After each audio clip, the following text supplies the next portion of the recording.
Yeah, welcome everybody, and thank you for your interest in my talk. Okay, so today I'm going to talk about permutation patterns, and this is the area which attracted lots of attention recently, and not recently, but actually in the last decade or so. So permutation patterns, this is actually is growing at the rate of roughly 100 plus papers per year, and it has its own annual conference, Permutation Patterns, organized for the first time at the University of Otago in 2003. Okay, and then, so this area was introduced by Donald Knuth, okay, attributed introduction of the area to Donald Knuth, particular exercises on pages 242 to 243 of his first volume of The Art of Computer Programming in 1968.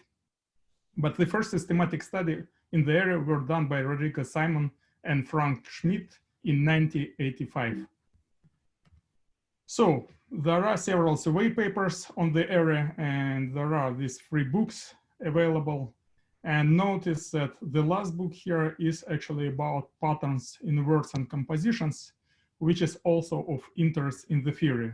Even though we call the area permutation patterns, oh, by the way, I didn't say abbreviated by PP, we're still interested in other combinatorial structures and not only words and compositions. All right, so we also have an article in 2015, Handbook of Enumerative Combinatorics by Vince Water. And actually, up to date, we have about 2,000 research papers related to the subject. So I should tell you that this number is not exact number, of course, all right? But I've been following the development of the area since my book in 2011, all right? In my book, we have more than 800 citations, and I've been able to collect actually more than 1,200 citations, I think, since then. So we have about 2,000 research papers directly related to the subject or closely related to the subject. Okay, so what I'm going to do today, I actually want to introduce you to this area. Okay, so I will start with introduction of a number of types of patterns. And please note that this is not all patterns we can deal with. So for instance, we don't have bound patterns here, right? And then I would just mention what kind of questions we are interested in this area. And then I will go through a bunch of open problems from selected research directions. And this list of open problems, of course, is not far away from being exhaustive in any sense. Okay, so I would have to spend probably 10 lectures like this to introduce you to all open problems in the area, or near to all open problems. But here is a list. So I'm not going to go through reading all of them because the slides are already available for you on the DIMAP seminar webpage. So let's just continue. So my first pattern, which is called a classical pattern, will be defined as follows. So first of all, in this business, permutations are considered in one-line notation, typically. So an example of a permutation would be 5, 2, 6, 4, 1, 3. And in order to define various types of patterns, it would be convenient to think of a permutation in the diagram notation. So you can see this 5 here, and that means that I'm going to put a dot at height 5. So you see, this is height 1, 2, 3, 4, 5. Here I have a dot.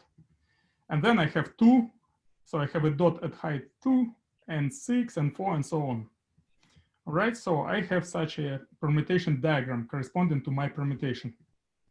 So what I do next, I'm saying, so a pattern, first of all, this is another permutation, typically of smaller size. So for instance, I'm looking at the permutation 132, and I'm saying that this is my pattern. And then I will be counting occurrence of my pattern in the larger permutation. So I want my occurrence to be order isomorphic to 132. So look, if you pay attention to these 3 dots here, they have the same relative order as the elements of 132, namely the smallest element goes first, like we have in both cases. And then we have the largest element. And then we have the element in between. So if to translate to elements, then this would be 2, 6, and then 4. This is one occurrence of the pattern 1, 3, 2. And then you can see that there are some other occurrences. And in particular, I have an occurrence 2, 6, and then 3. And the reason for the occurrence is exactly the same as before. So this type of patterns is called classical. In other words, we are looking for subsequences in our larger permutation, order isomorphic to our pattern. And we don't have any extra restrictions. So what happens next? Okay, right. We can say, so this is still classical patterns we are talking about, but we say that the same permutation avoids the pattern 1, 2, 3, because we don't have an increasing subsequence of length 3 in our large permutation. Okay, so it is well known, and this is actually one of the first classical results, that the number of 1, 2, 3 avoidant permutations of a given length is the same as the number of 1, 3, 2 avoidant permutations of the same length. And this property is called Wilf-equivalence of patterns. Okay, so we have the same counting sequences in both cases. All right, so please try to remember this word, Wilf-equivalence, because it will pop up in my talk once or twice. All right, so now we want to introduce some restrictions to our classical patterns. And then we will be talking about vincular patterns. And vincular, that means from Latin bonded patterns. And they were previously known as generalized patterns. So in this case, we may require that some elements must be consecutive in an occurrence of a pattern. So let's see how it works. So let's look at the pattern 1, 3, 2. So you would notice that I underlined the elements 3 and 2 here. That means that in an occurrence of my pattern, I don't want to be any other elements between the elements corresponding to 3 and 2. So the way to denote it on the diagram, permutation diagram, is shading all cells here between 3 and 2. That means I don't want any elements in here. And let's look at the same permutation as you've seen on the previous slide. And then my first occurrence of the classical pattern 1, 3, 2 would be an occurrence of this vincular pattern 1, 3, 2, because between the elements corresponding to 6 and 4, I don't have any other elements. So I don't have any elements in the forbidden area. On the other hand, you might remember that this 2, 6, 3 was an occurrence of a classical pattern, but it is not an occurrence of my vincular pattern, because in the forbidden area, I now have 2 elements. I mean, if I would have just one element, it would be still not non-occurrence. And similarly, I have one element in the forbidden area. So the 2 and then what would be 4, 3 is not an occurrence of my vincular pattern. So vincular patterns, they were introduced, they were known as generalized patterns before. They were introduced by Babson and Stencrimson in 2000. And they were introduced to express so-called Mahonian statistics as combination of permutation patterns. And I'm not gonna define you Mahonian statistics, because I would like to maintain my talk to be relatively brief. So I'm gonna skip some of the notions here. All right, now we can talk about so-called consecutive patterns, all right? And this is a subclass of vincular patterns. And we would like to require all elements to be adjacent or staying next to each other in occurrence of such a pattern. So consecutive patterns, as you could imagine, would be denoted by underlying all elements, meaning that I want them to stay all together. And in the diagram, I would shade all columns in between my elements. So you see that this 1, 3, 2 is still an occurrence of my consecutive pattern, because I don't have any elements in the forbidden area. And we still have non-occurrences, these two, by obvious reasons. They were non-occurrence even on the previous step. So actually consecutive patterns are quite interesting, because there are so many approaches to study them, and those approaches are listed here, and they including some exotic approaches like symmetric functions approach or homological algebra approach. Okay. Now, I want to talk about so-called bivincular patterns. And a bivincular pattern, this is a generalization of vincular patterns. If you may remember, in vincular patterns, we were shading columns. In the bivincular pattern, we can shade either columns or we can shade rows, entire rows. Okay, so we might require some elements to be next to each other. So we may have some restrictions on values. So look, here is an example of a bivincular pattern. Okay, so actually there is a two-line notation for bivincular patterns, but I'm not gonna touch it here. So it's much easier to think of this in terms of permutation diagrams. So you can see in this particular example, I've decided to shade this column and this row. So let's look at the, so to be an occurrence of this pattern, first of all, of course, I want the so-called underlying permutation 132 to occur as a classical permutation in my permutation. So you can see that 132 is potential occurrence of this bivincular pattern. However, you would see that this element here is in the forbidden area, which means that this 264 is not an occurrence of this bivincular pattern. And similarly, we still have non-occurrence here. So bivincular patterns are extremely interesting, and they actually were introduced by these people in 2010, and they are related to so-called interval orders and many other combinatorial structures that are counted by the Fishburne numbers. Okay, so by the way, I understand that there is too much information here for you, and you may not remember all the definitions, but you will find them in the slides later on. So you don't have to memorize everything I'm talking about, just to get some rough idea what I'm talking about. So now we came to the most general pattern in this setting, which is called mesh pattern. And the idea of a mesh pattern is that I want to shade any square, okay? So I can, before we were shading like rows or columns, but now I might decide to shade, for instance, these two squares here, and I might decide to shade that square over there. And now you can see that this 264 is still non-occurrence of this pattern because I have one element in the forbidden area, right? And then we have other non-occurrences.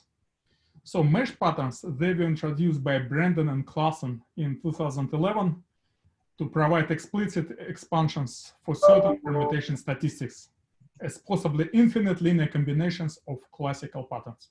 So you see introduction of any class of patterns I was talking so far about was supported by various needs actually, and they do have various applications.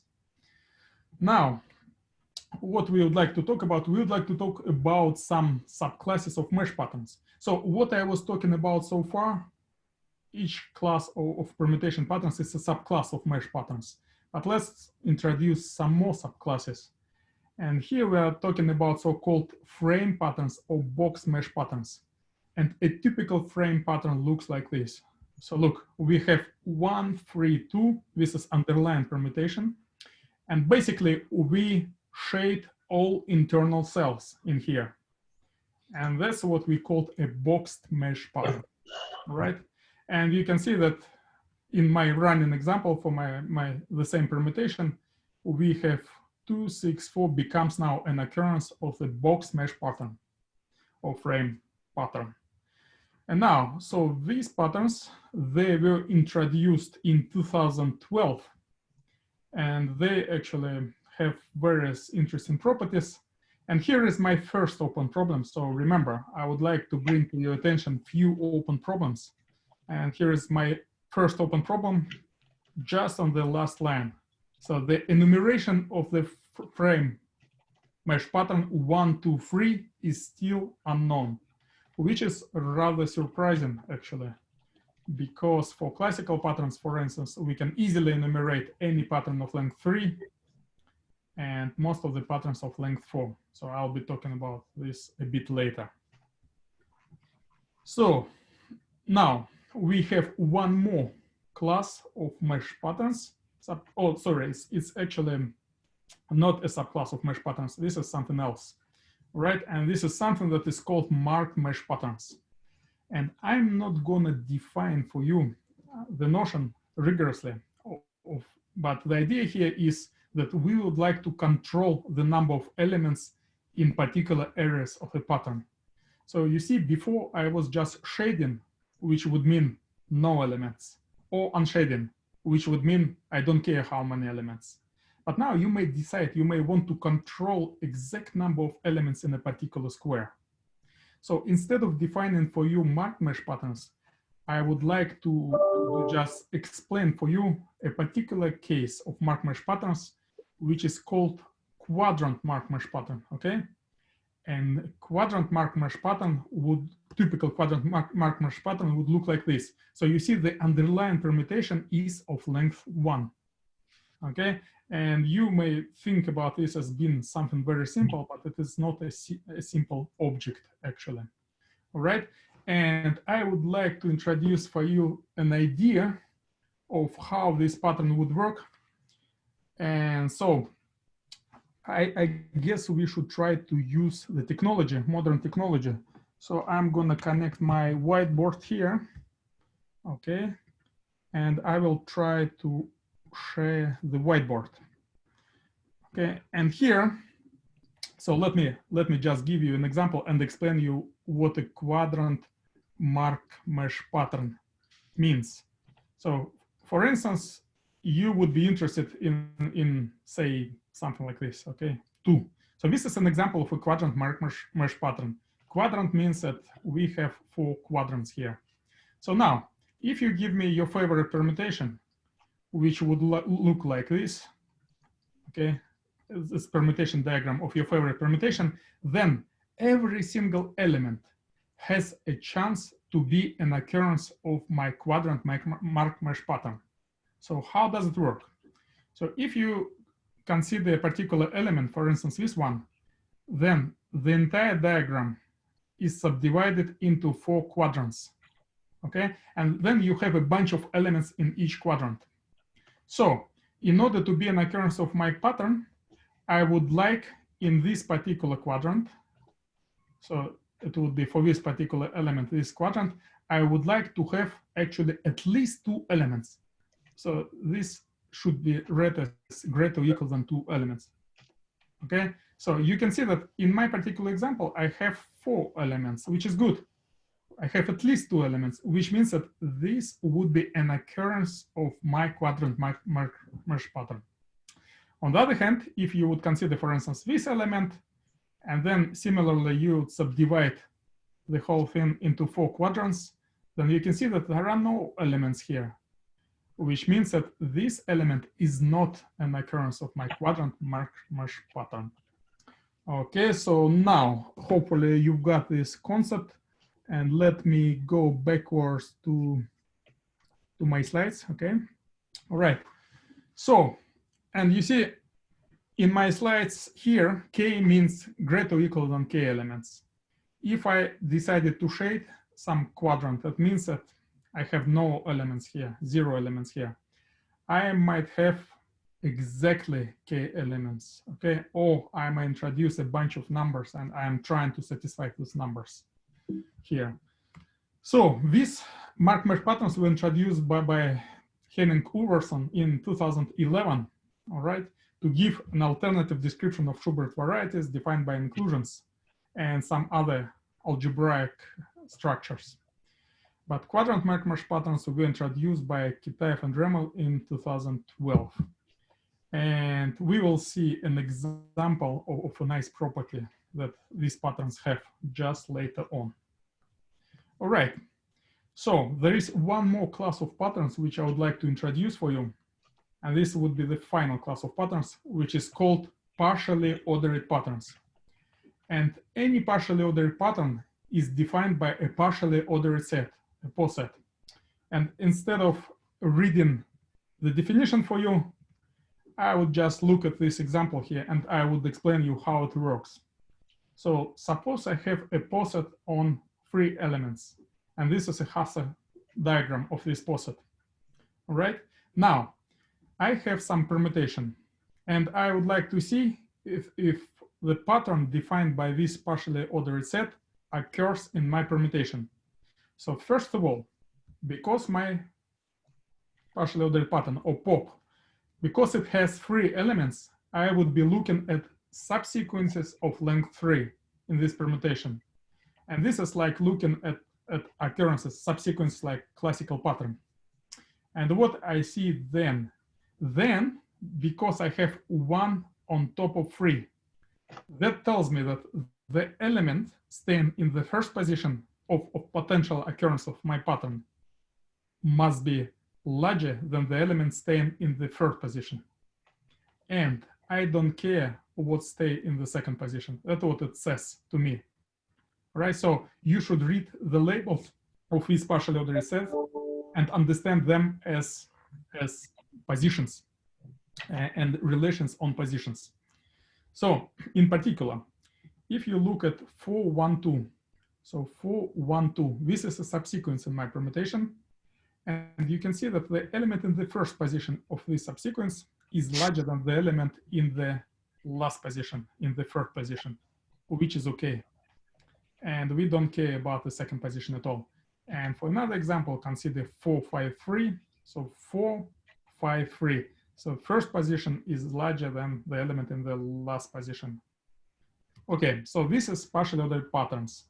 And actually you can see that avoiding such a pattern is the same as avoiding several classical patterns, okay? Because you can look at so-called linear extensions of this partially ordered set. Okay, now any classical pattern corresponds to a k-element chain, right? So when all positions are actually comparable, okay? So we do have a generalization of the notion of a classical pattern here. All right. And now this is a convenient language to deal with sets of patterns, okay? And they appear in considerations of all sorts of combinatorial objects such as peaks or values and permutations. I'm not gonna go through them. And actually there are publications, there are papers where people were studied, like for example, these 4 patterns, okay? But these 4 patterns, after applying some trivial bijections, are equivalent, the avoidance is equivalent to considering of the partially ordered pattern, which is given by this poset.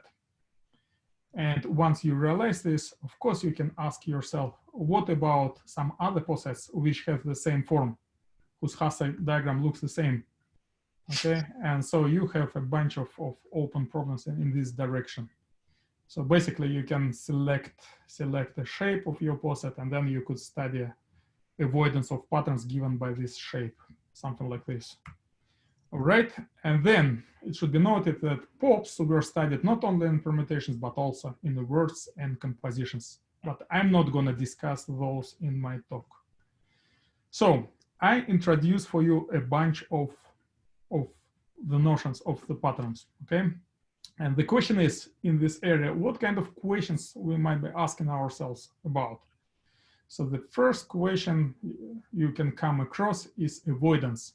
So you give me a pattern, and I would like to find out how many permutations avoid my pattern. So this is the first enumerative question. And then I might ask the same question about sets of patterns, forbidden patterns.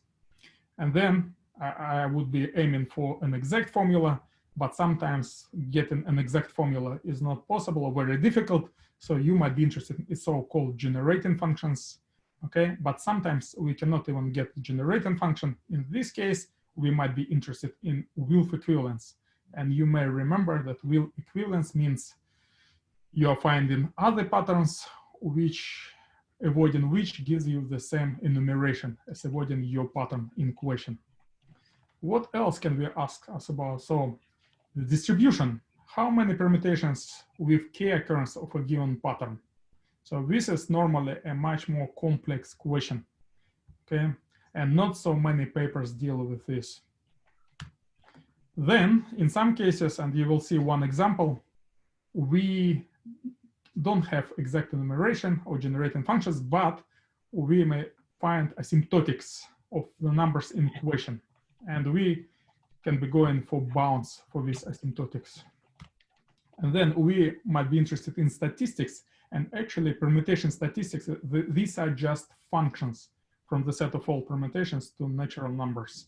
Okay, and permutation statistics, they appeared actually before the theory of permutation patterns appeared, way before, like 200 years ago, right? So we might be interested in study of such statistics. Then we might be interested in structure, what kind of structural properties, so permutations avoiding your given patterns have. And then we might be interested in bijective coefficients. So sometimes we cannot enumerate objects, but we can notice that we have the same numbers in question. And we would be interested in finding a bijective function or bijective proof. And you will see examples of those as well as conjectures, actually, in my talk. Algorithmic questions. So for instance, how hard it is to find an occurrence of a pattern. And actually, I will be talking about a couple of more algorithmic problems in my talk a bit later on. And we might talk about topology based on the fact that the set of all permutations form a poset or partially ordered set with respect to pattern containment. But I'm not going to talk about topology in this talk. And we have some other questions also. All right. So now we came to, so the idea from this point is to present you few directions and few open problems, which would require very little kind of background to understand or to grasp. So you could actually go ahead and start working on these problems tonight, hopefully. So the first and the most intriguing open problem in the area is actually enumeration of the permutations avoiding the pattern 1, 3, 2, 4. And actually we do have enumeration for all other classical patterns of length 4, but by some reason, this particular pattern resists the enumeration. Okay, and then what we do instead, we are interested in the asymptotic behavior of these numbers, of the number of permutations avoiding this pattern.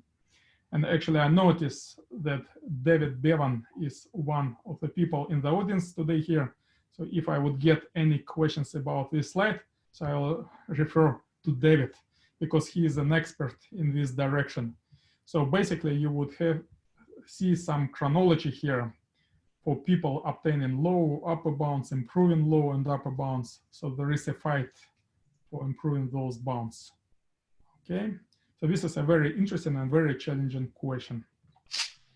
Now, if we go into the world of consecutive patterns, okay, then in this paper, which you can see here, so by the way, whenever possible, I'm trying to provide references for the original sources in my slides. So the slides are available for you, which means that you can find all these results yourself using my references. But there are just a couple of places when I don't provide references, unfortunately, due to the space limitations. So in any case, so in this particular work, 5 conjectures were published, all right? And these are very interesting conjectures. So the first conjecture was published already in 2001 by Elizalde and Noy. So basically what this conjecture tells us, that the increasing pattern, consecutive pattern, 1, 2, up to k, is the easiest one to avoid, all right? So if we try to avoid this pattern, then the number of permutations avoiding this pattern is more than the number of permutations avoiding any other pattern. So this is greater or equal than sign, okay?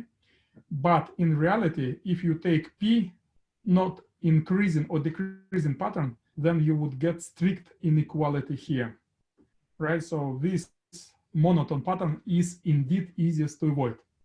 So this conjecture was settled asymptotically by Elizalde in 2013, Okay, and actually there is an independent probabilistic proof of the same result.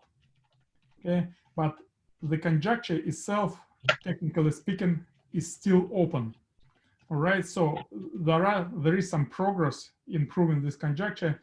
For instance, if you are looking at so-called non-overlapping consecutive patterns, then this conjecture is true for such patterns. Okay, but generally saying this is an open problem. And similarly, this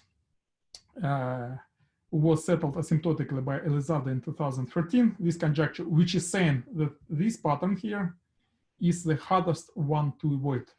Okay, you don't have many permutations avoiding this pattern. And once again, there is a probabilistic independent proof of this result. Okay, and we have strict inequality here. Okay, if P is not trivially equivalent to this pattern. And then we have a bunch of other conjectures when you are talking about avoidance of two patterns. So this notation, binomial coefficient, is meant to represent the set of all pairs of patterns of length k, basically, okay? And this pair of patterns is actually the easiest one to avoid. And then we are talking about another pair of patterns which is hardest to avoid, and so on.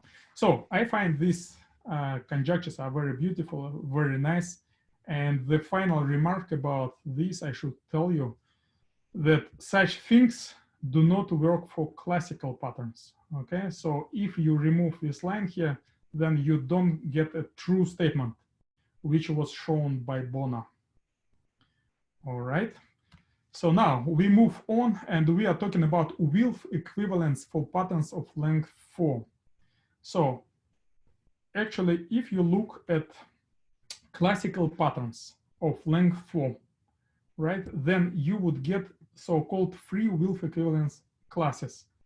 So which means that basically we have 3 different cases, which would give you different enumeration for the number of permutations avoiding these patterns. Okay, and then if you look at classic or at consecutive patterns, then you would notice that there is only one equivalence which is not due to symmetry. So meaning that this consecutive pattern is Wilf equivalent to this consecutive pattern. And all other Wilf equivalences are obtained during symmetries, meaning that things like reverse of a pattern, which obviously gives an equivalent pattern, or you can talk about the complement of the pattern when you replace smallest values by the largest and largest by the smallest, and so on. So I'm not gonna give you any more details here, but for vincular patterns, this is quite interesting. The situation is quite interesting. And we have 2 conjectures here, which prevent us from classification, complete classification of all cases here. So this pattern is Wilf equivalent to that pattern, and this pattern is Wilf equivalent to that pattern. So it would be very interesting to find some kind of proof. And once again, so typically we are finding kind of bijective proofs here, okay?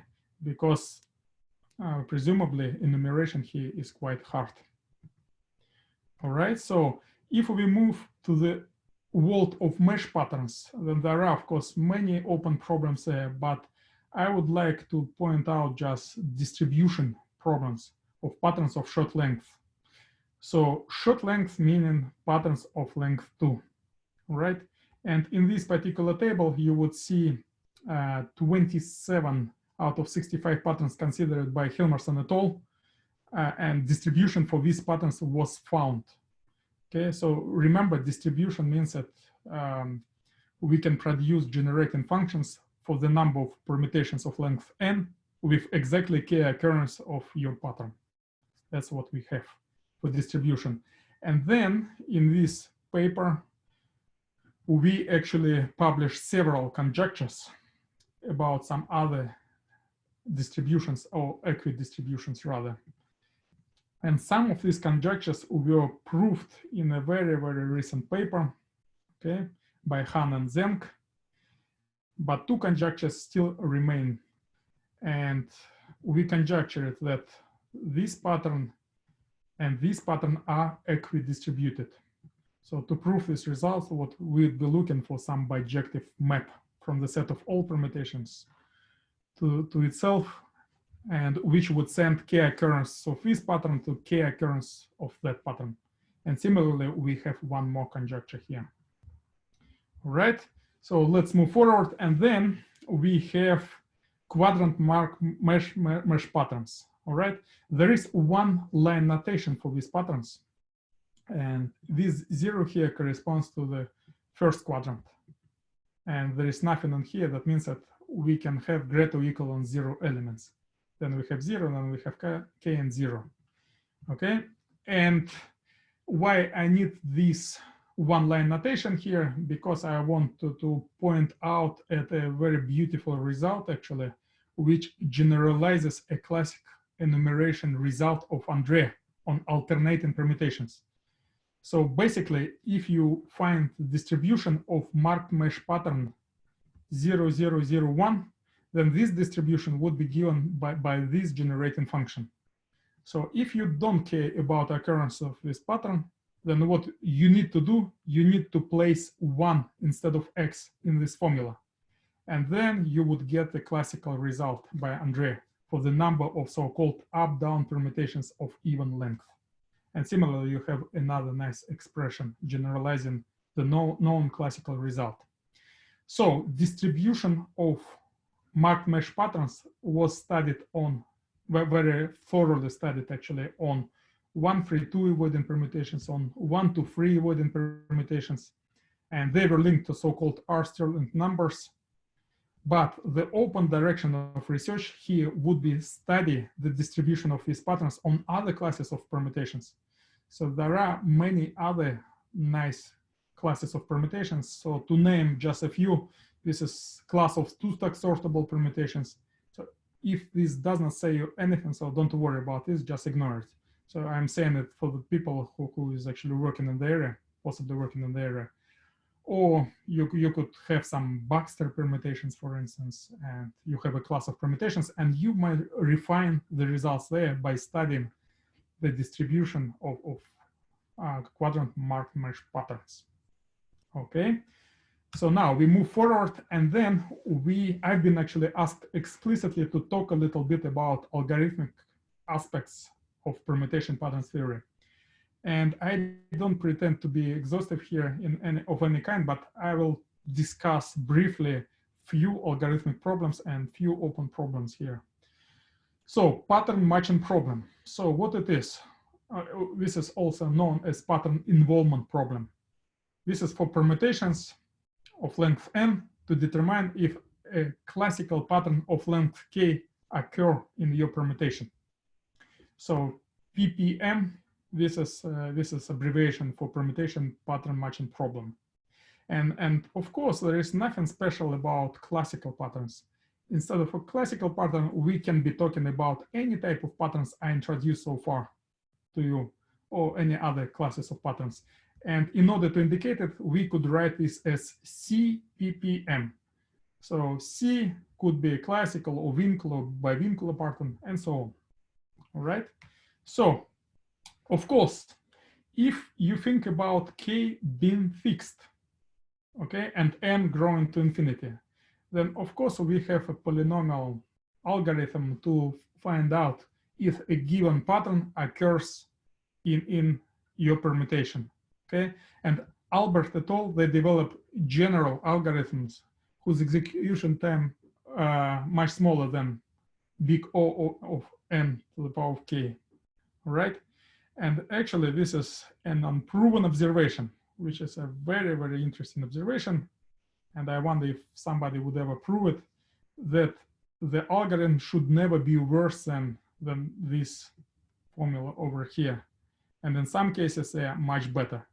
So remember, in this business, we are talking about any pattern of length k, right? Of fixed size k. So k is small compared to n. Now, what happens if you give up actually this k is small, so k can be large as well, right? So then we have the following picture. And in this picture, you see we have mesh patterns at the top of this picture. And a subclass of mesh patterns is bivincular patterns, and subclass of bivincular patterns is vincular patterns. And then we have classical patterns. And on the other side, we have box patterns or frame patterns and consecutive patterns. And actually, it was proven already in 1998 by both that it is an NP-complete problem to find a classical pattern in given permutation. And if this is an NP-complete problem, then of course, all these generalizations would be NP-complete problem, an NP-complete problem. And on the other hand, in this paper, which is cited here, the boxed mesh patterns were shown.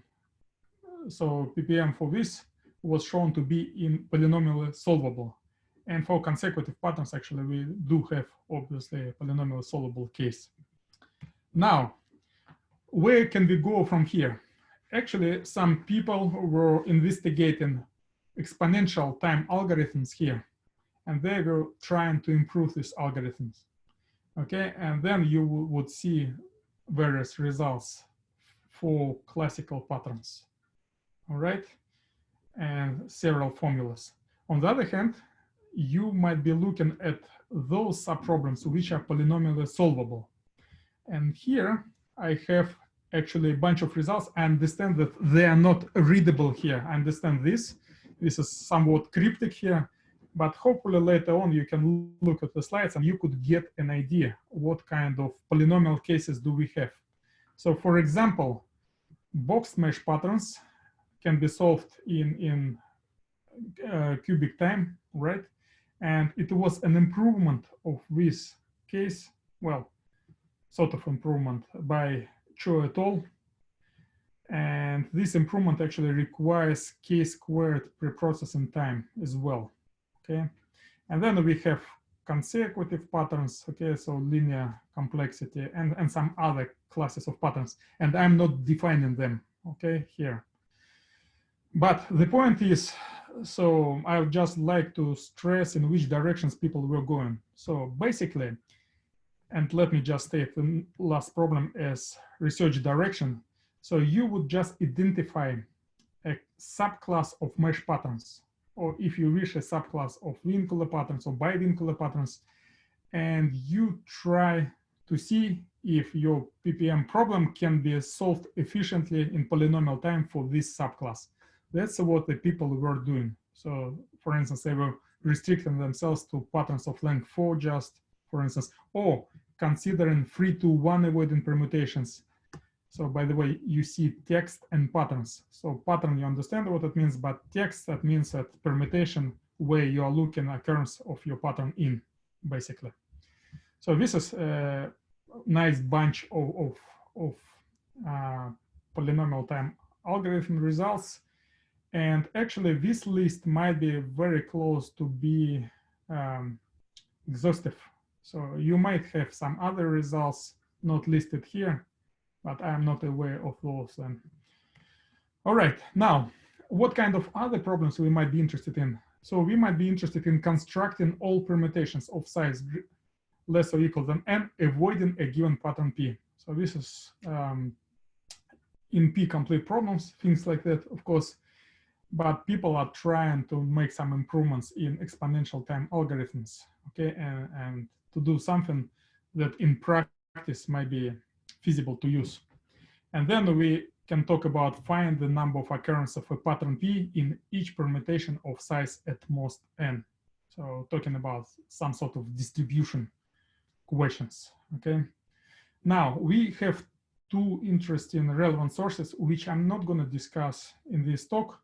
But in particular, the first paper essentially tells us that permutation pattern matching problem cannot be solved polynomially, essentially. That's what it says. 2016 paper. All right. So I guess I'm leaving the world of algorithms here, okay? And I'm moving to some bijective questions, and hopefully some of you are interested in bijective combinatorics. So basically, to avoid these partially ordered patterns, you have one-to-one correspondence, conjectured correspondence with some other objects. So these objects might be listed in terms of permutation patterns themselves, or this object could be something else, Okay, so I'm just jumping quickly through the slides. I don't expect you to read them, but you can look at them later on. So for instance, I don't know, you have some combinatorial object listed here, and enumeration for this object is the same as avoidance, enumeration for avoidance of this particular pattern. And it will be interesting to find the bijective proof here. All right. So now I'm going to finish up with two exotic directions, as I call them exotic directions, because even people working in permutation patterns area are not aware, might not be aware of these directions. Okay. So these are so-called bicrucial permutations. So first of all, we would like to define the notion of extension to the right of a permutation.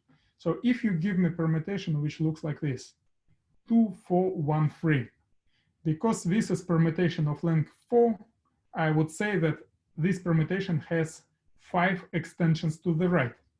So I may decide to put the smallest element to the right of this permutation. And as long as once I put the smallest element 1, then I have to raise all other elements by 1 in order to keep the same relative order here and in my original permutation. If, on the other hand, I extend my permutation, original permutation by 2, then I don't touch 1. So 1 is still on its place. But I would increase by 1 every other element which is greater or equal than 2 by 1, and so on. You see, so we keep the same relative order for our permutation, and then we consider all possible extensions to the right. And similarly, we can be talking about extensions to the left. And we don't have example here, but hopefully you understand this. So what would be the main idea of studies here? So you would define a set of restrictions, okay? So this, by the way, direction is very similar to the Ramsey theory in graph theory, okay? You would have a set of restrictions, and you would like to consider extreme objects. So your object would avoid all restrictions from the set of restrictions, but any extension of your object, say to the right, any extension of a permutation to the right would give you a forbidden object. This is the idea. So if you are interested in extension of your permutations to the right, you would be talking about crucial permutations. In some contexts, they are called maximal permutations in some papers. But if you are also interested in extending to the left, so basically, if you extend to the left, you also get a forbidden object, then you would be talking about bicrucial permutations with respect to the given set of prohibitions. Okay, so what do we have here? Now, what relevance to permutation patterns it has? Well, so let's define a square in permutation. This is two occurrences of consecutive pattern following each of two occurrences of the same consecutive pattern following to each other. So this is a connection to what I was talking about before. So you see, I have a long permutation, and in my permutation, I was able to find out,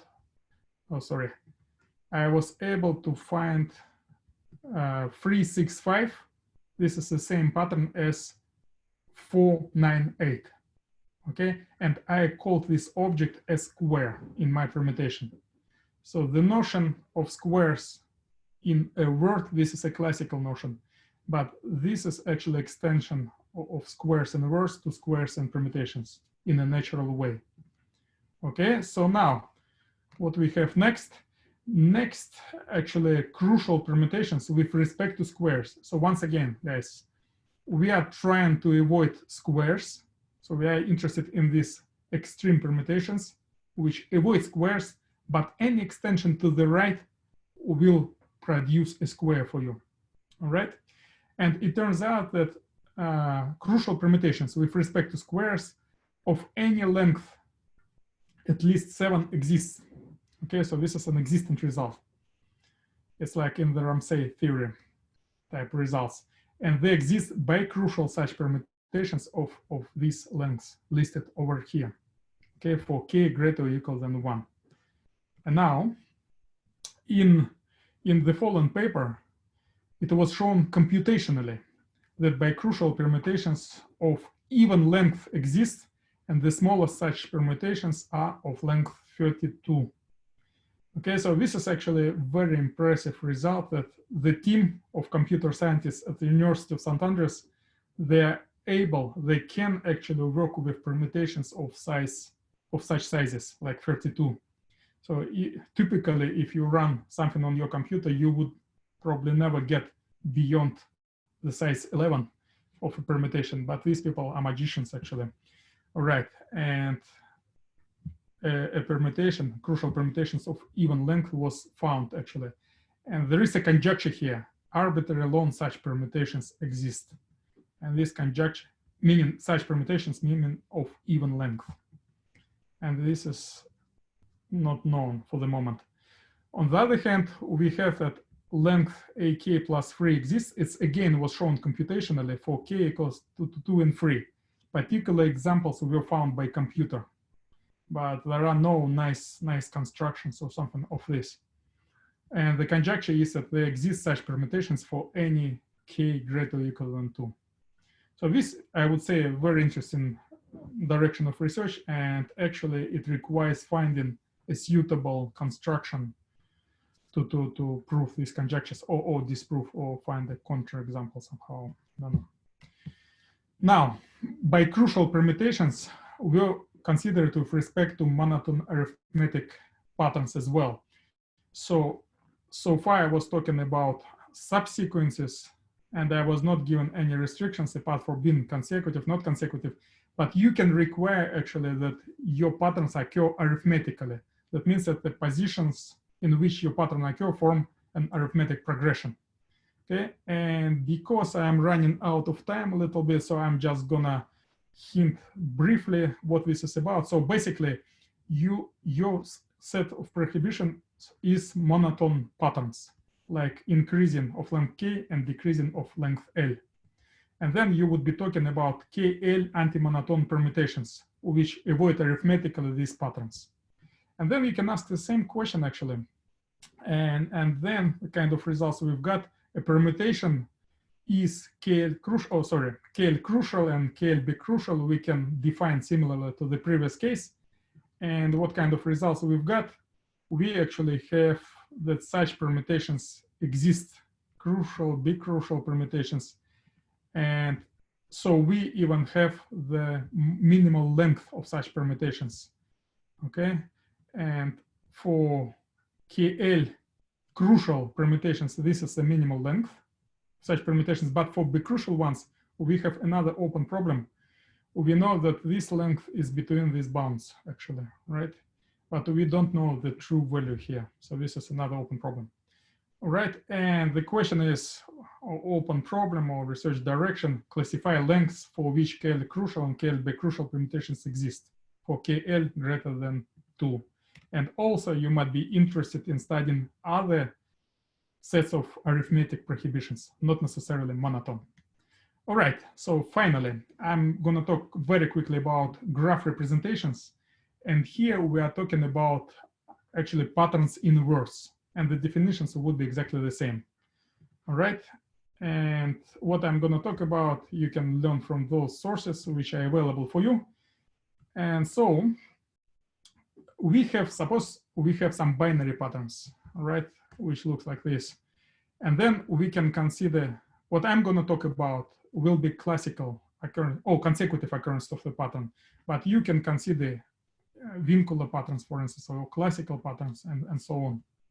And then the idea is as follows. So I'm saying that my graph can be KU represented by a word, if I can find the word, such that I have an H in the graph, if and only if, removing all other letters but the letters corresponding to the H in my word, I would get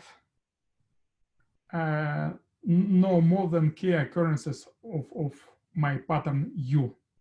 Okay, so I know it's too much information, but this is roughly an idea. So I'm trying to use the notion of a pattern in order to define edges and non-edges in my graph. Okay, and then, so what kind of key questions we can ask ourselves? So if you give me k and u, is every graph KU representable? If not, then how do we characterize those graphs? And K can be thought of as degree of tolerance. So basically, if I have at least K occurrence of the pattern, so I cannot tolerate it and I have no H. But if I have up to K occurrence of my pattern, then I have an H. And then, so what are nice facts? So if U is of length at least 3, remember U is a binary pattern, then any graph is 0U representable. And then 0, 1, 1 representables are known as word representable graphs, and they can be characterized in terms of semi-transitive orientations. And they include comparability graphs, circle graphs, and so on. And every graph can be 0, 1, 2 representable. Oh, sorry, every 0, 1, 2 representable graph is necessarily a comparability graph. And finally, any graph can be 2, 1, 1 representable. And the challenge in OMPL question is if every graph is 1, 1, 1 representable. So we know that not every graph is 0, 1, 1 representable. So I stop here and thank you for your attention. Thanks a lot, Sergey, for this very nice talk. So you've given us a lot of very nice questions. Let's see if there are any questions for you.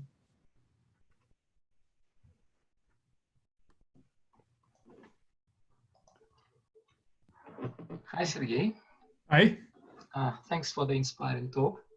Thanks. And probably would expect a question about graphs from me, but I have a question about permutations. Okay. So if we're given a permutation, say by a diagram, and if we rotate the diagram, we can obtain up to 4 other permutations. True. If we look from outside. Yep. But if I am an element of the permutation, I probably wouldn't even notice that the permutations has been rotated. For me, it's still the same permutation. Do people study questions like this? Do people study permutations up to rotating, for instance? Yes. So people study permutation up to some, yes, trivial symmetries. So rotation is one of them, and then you can transposition. It could be another one. Okay. And one particular example. So if you look at, for instance, alternating permutations, which up-down permutations, okay, then you might be studying permutations which are strictly alternating, meaning that they alternate, so they're going up and down, all right, and also their transpose alternate, also goes up and down, which is not given otherwise. So such type of things do occur actually, so from time to time. So people are looking at patterns in this context. So they want a permutation to avoid the pattern, and also some operation on the matrix also avoid this pattern. So this one example of research direction. Yes. Okay. And one more related question, which is motivated by the notion of a partially defined Boolean function, which is a Boolean function which is defined not everywhere. Okay. Are there partially defined or partial permutations? Do people study things like that? There is actually not exactly like this, but there is a direction of, for instance, almost avoiding of patterns, you know. So almost avoiding of patterns, meaning that, so this is like analogy with partially doing something, almost avoiding, you know, when you are avoiding, but some exceptions could be allowed, things like that. This is the only thing that comes to mind for me in this connection. Yeah. Thanks, very interesting talk. Thanks. I would also be interested to ask something algorithmic. Okay. You mentioned the trivial algorithm n to the k, yeah? If n yes. is the length of the permutation and k is the length of the pattern. Is that true if you look at complicated patterns like mesh patterns? Because in the mesh patterns you can have k entries of the underlying permutations, but then k square mesh cells, yeah, which are either white or grayed out. Does that still hold this naive bound? Yes. Okay. Okay. Of course, obviously it's true, because it's all down to considering all subsequences of length k, right? And we have n choose k different subsequences, right? And yes. if k is fixed, then we are talking about polynomial n to the power of k. Yes. And then you have just k by k matrix, and then you check connections in this k by k matrix. and this is actually a polynomial in K, right? So this is still true. So what I said about classical patterns, for fixed K, this could be applied for any other patterns. So we have some extra time. We need to check various areas, but it's, yeah. But you need to check that all these gray cells are really gray, right? Oh, And this, actually, yes. so this may take more than constant. No, sorry. Yes, I'm wrong. I'm thinking more in terms of box patterns. Oh, not just box patterns, internal. When shaded internal area. Right. Any of the K squares can be shaded or not. Shaded, exactly. If internal cells are shaded, then we still have polynomial. You're right. But if it's some external cells shaded, then I doubt it is a polynomial. So then it would be down to the most complicated case. Yeah, thanks. Right. Okay. Sergey, I had a quick question. Sure. So towards the end, you mentioned this graph representation. Yes. I'm also aware of a different graph representation where for each point, you just add an edge to the predecessor and successor by value and predecessor and successor by index. So there's an alternate graph you could define. So do you think that there is any connection between these two graphs? So could you please repeat your question? So this is what kind of representation you're talking about? So the vertices of my graph are again the points in this pattern, and the edges are defined as follows. So I pick each point and I look at its predecessor and successor by index. Okay. I put an edge between this point and these two vertices. Similarly, I look at the predecessor and successor by value, and I make this point adjacent to these 2 points. Okay. So I'm aware of some algorithmic work that uses some structural properties of these graphs to solve the question of whether or not a certain pattern occurs in a text. So I was wondering if there's any connection to this graph that you defined, because I've never seen this. I never seen it myself. No, I don't know. So the answer is I don't know. But it sounds definitely interesting. Yes. I'm not familiar. Sorry. Thanks, sir. Is there any other questions? I would have one question, but I can also wait if somebody else has one. There's nothing on the chat, so feel free to go ahead. Okay, sure.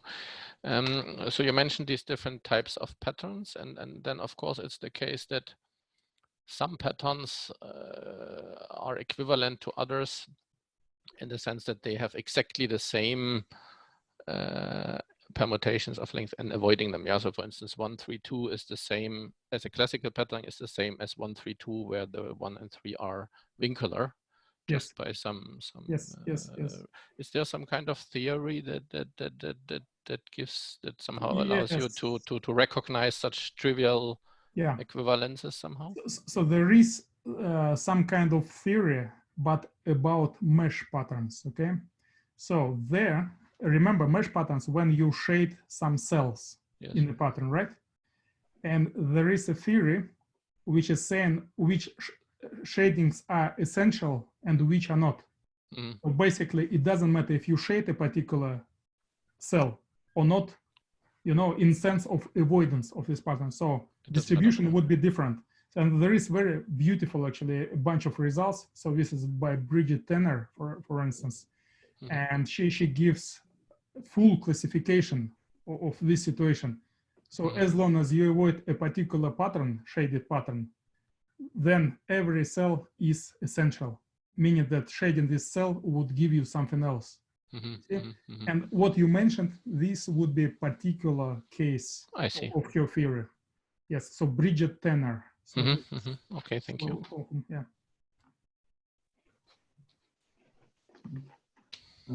Thank you, Sergey. Are there any other questions? Okay. If not, thanks a lot, Sergey, for this very nice talk. Thank you all for attending. See you next Tuesday. Thanks.